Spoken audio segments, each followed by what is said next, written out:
Hello. হ্যাঁ, কুলটি। আরে সেদিন তো সময়ের অভাবে বেশি কথা বলা হলো না। তবে শুনতে পাই পুরনো কুলটিটা আর সেরকম নাকি রমরমা নেই। হ্যাঁ, আমার সব মনে আছে। আরে আমি তখন থাকতাম থানার কোয়ার্টারে। আর আমাদের কোয়ার্টারটার পিছনেই ছিল সেই বিহারি চায়ের দোকান।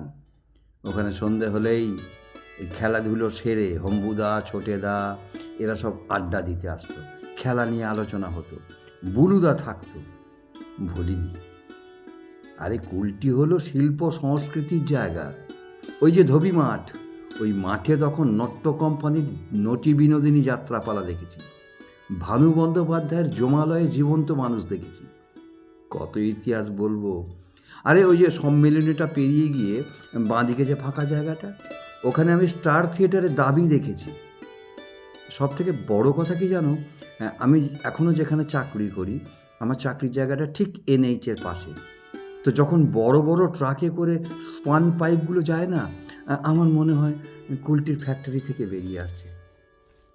হ্যাঁ, ভারতবর্ষের বহু রাজ্যে আমি ঘুরেছি, কিন্তু কুলটি আমার হৃদয় থেকে মুছে যেতে পারেনি। যদিও জায়গাটা আমার জন্মস্থান নয়, তবুও মনে হয় সেই কবিতার কয়েকটা কথা।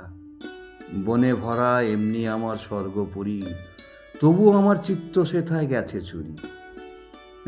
স্কুলটার কথা সে কি ভোলা যায়?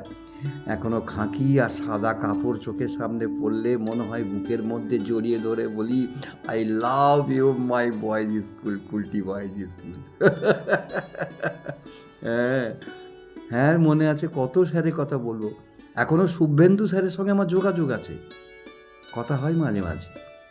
দেবু স্যার, হারু স্যার, সুখময় স্যার, সুবোধ স্যার, আর আমাদের তখন এনসিসি টিচার ছিলেন নেহার স্যার।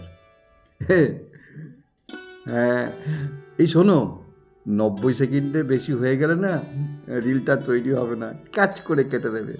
এটা কুলটির সেকেন্ড পার্ট হলো। থার্ড পার্টে আবার অনেক কথা আছে। ঠিক আছে, ফোনটা ধরো জন্য। রাখো।